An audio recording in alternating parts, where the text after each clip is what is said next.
Good morning. Happy Saturday. Welcome back to Kevin Toll Reads. Today we're doing another video in the Why You Should Read series. Today we're talking about why you should read John Grisham. John Grisham goes by, his legal name is John Ray Grisham Jr. He was born February 8th, 1955.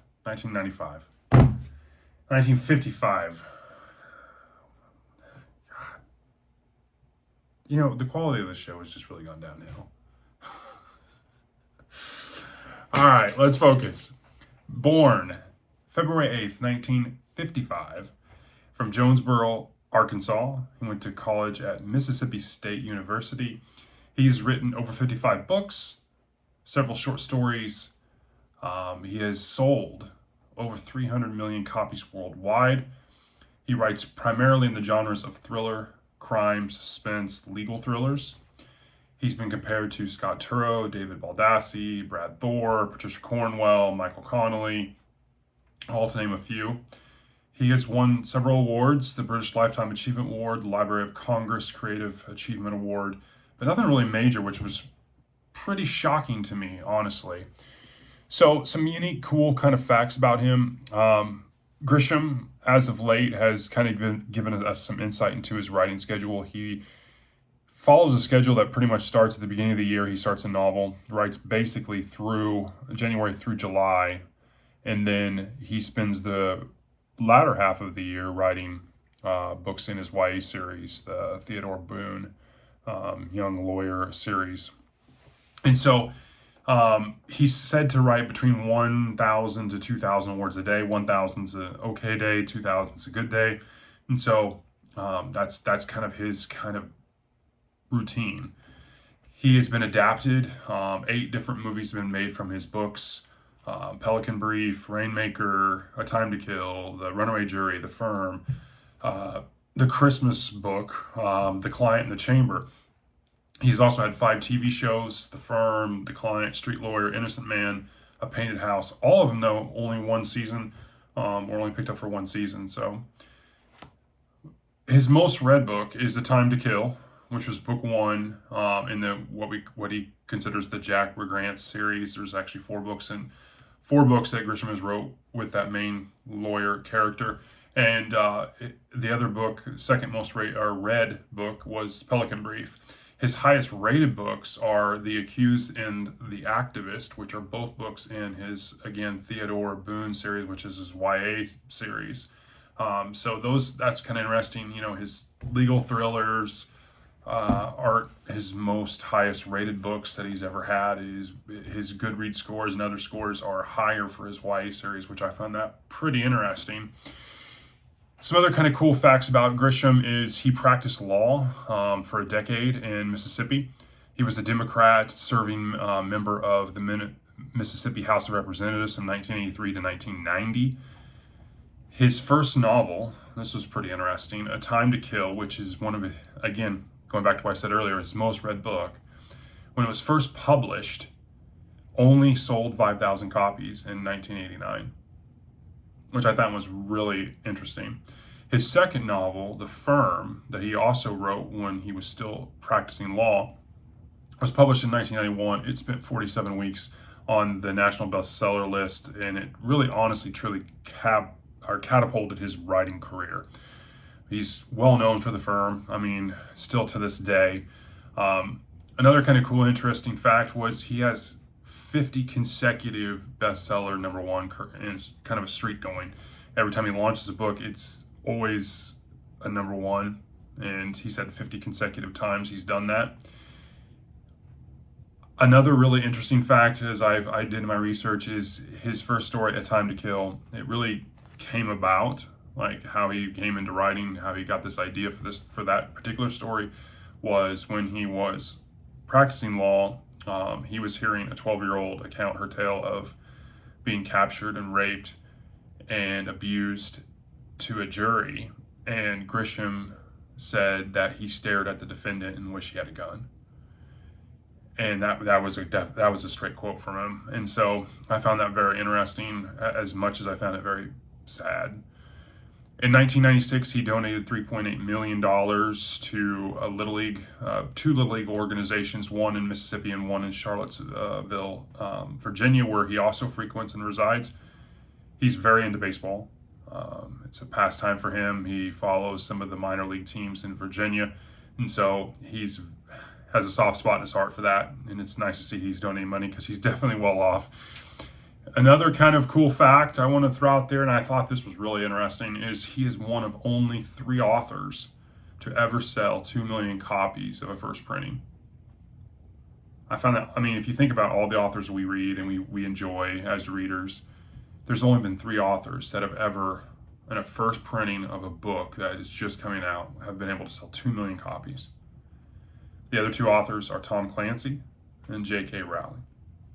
And so I thought that was pretty interesting. So what makes Grisham a good author? Whew. There's lots to unpack here, honestly. I've read approximately 25 of his books. I've read about half of his catalog.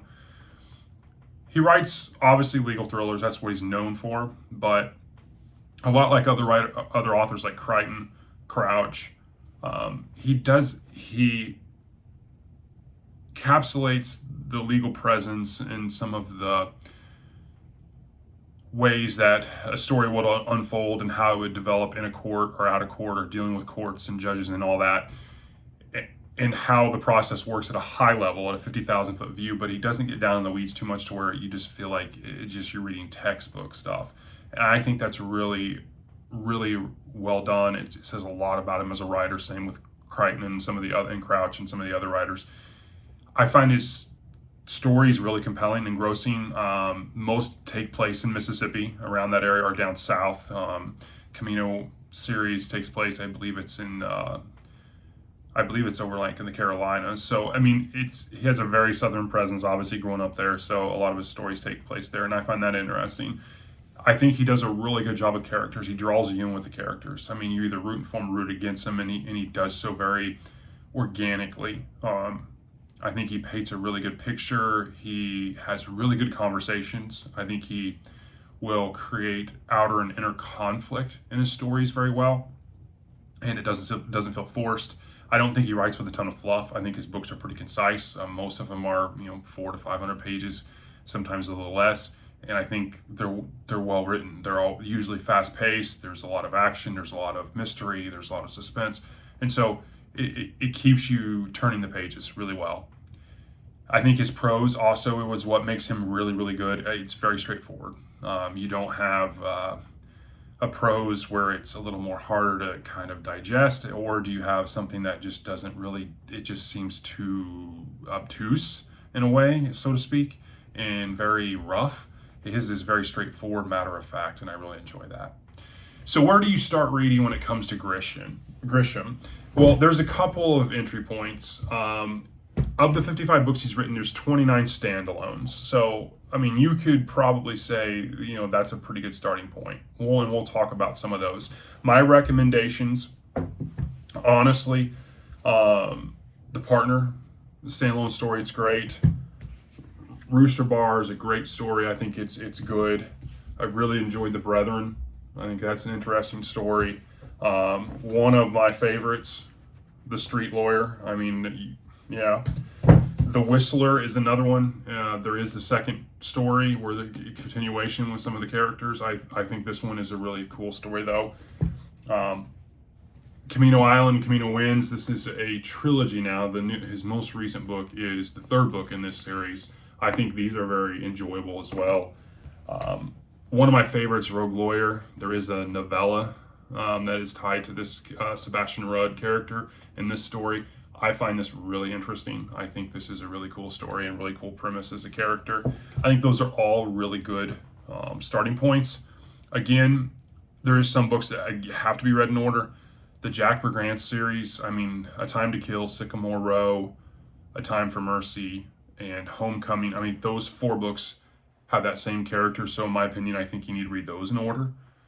The Mitch McDeere books, which is The Firm and The Exchange, obviously you need to read those 2. You can't read The Exchange before reading The Firm. It won't make sense. I think, and I just want to throw it out there, The Exchange is probably the only Grisham book that I've read that I just didn't like. I love the firm. I thought it was great. It's obviously has a lot of cachet with most people. They associate the firm with Grisham. I thought the exchange was just there wasn't much meat to the story. Again, the Camino Island series, I think you need to read those in order. Camino Island, Camino Winds, and then the new one, which is Camino Ghosts. I think you need to read those in order. The Whistler series, again, you have to start with the Whistler, and then the second book is the Judge's List. And I think those two you have to read. But again, there's a lot of standalones. And I think those are great entry points. My overall thoughts, he continues to write more books. I will continue to read him. I'm looking forward to getting into him.